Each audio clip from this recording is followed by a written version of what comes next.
Sup guys, Devin with Adventure Hobby Passion back today doing another video and kind of a first of my kinds ish. Not really, but we are going to start with the engine on the workbench. It's an old engine, as you can tell. It's really dusty and disgusting, but we are going to throw a torque converter on it, just the side cover, and then a cover.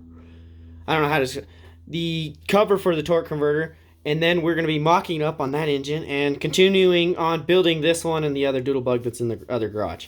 So let's just jump to the time lapse of building this. Alright guys, a little bit of an update. So this isn't exactly where the engine goes, obviously. But this one, with the engine pretty close lined up, I get about this whole foot peg out across the engine. And then this one's about half of it. I am going wider, but I don't know if 2 inches is going to be enough. So what I'm probably going to most likely do, either way, I'm going to put the cross member in the middle, in between on the other bike. And then what I might end up doing is just putting some more 1-inch tube between it, cutting it and extending it out. I might even make it adjustable so I can have it 1 thing out, 2 things out. You know, depending on the person, or I might just weld it solid because it does have the foot things that does fold up. But I don't know, I feel like it would be kind of nice to push it in, unfold it so it'd be this wide, so it'd be the same width as the handlebars when I have it loaded up in the back of the truck. Progress from there, I think I'm going to put this bike back away. So I think I'm going to jump back to this bike and start cutting it and bracing the parts and get back to assembling this and getting that engine plate ready to go where it needs to go, and that's really what I need to do.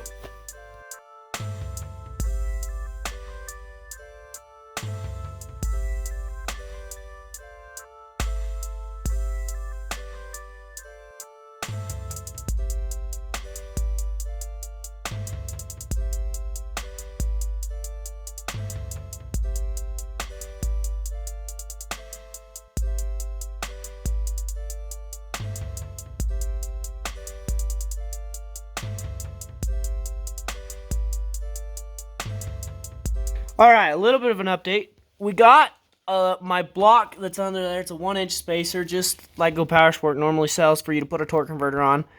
And the engine fits really, really close. It's actually touching the brake cable up there on the exhaust.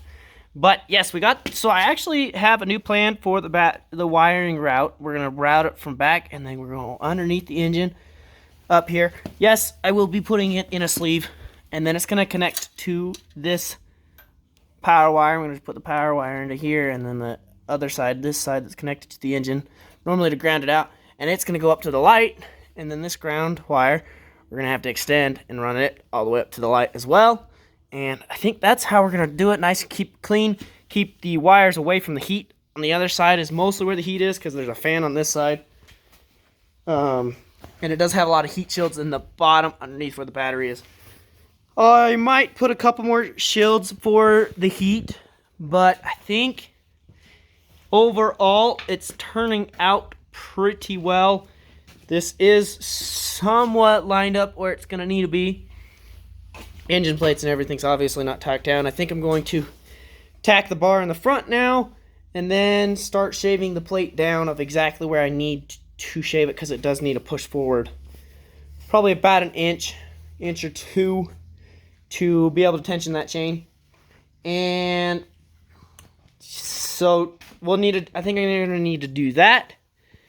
And then from there, we're going to end up welding on the engine plate. But also, I wanted to give you guys an update for the gearing. So we're going to be running the stock sprocket in the back and a 12-tooth on the torque converter. So it's all 35 chain.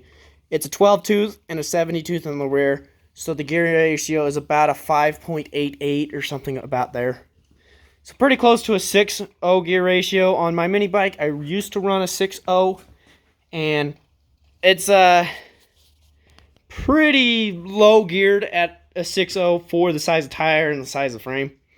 It's really low geared.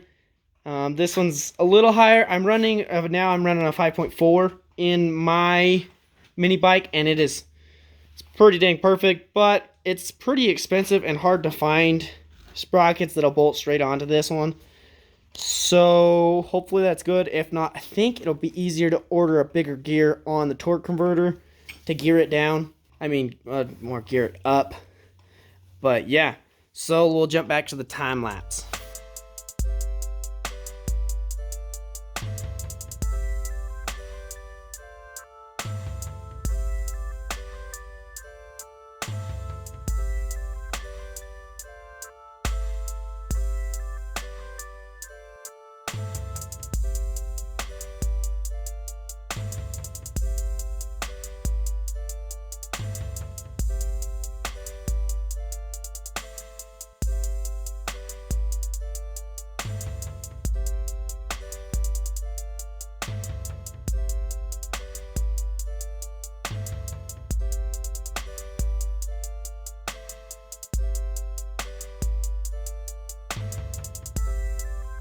We are working back on the mini bike again.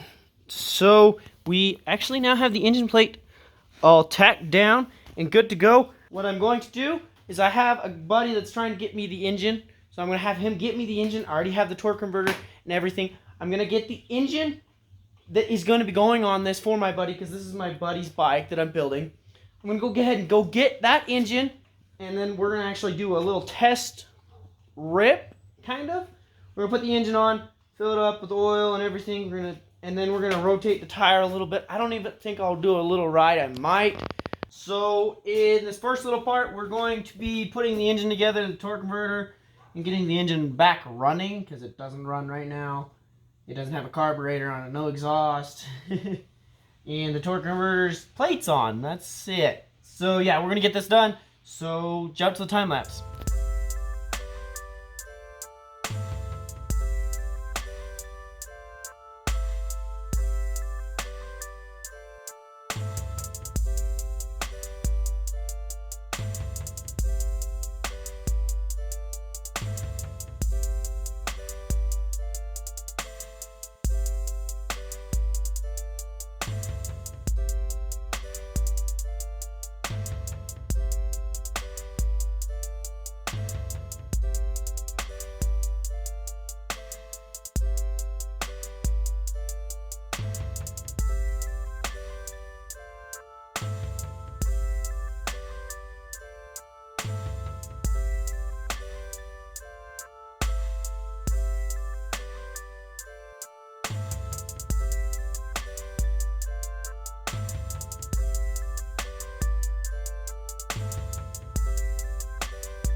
Alright, hopefully you enjoyed today's video. I actually combined two different videos of working on the bike into one video.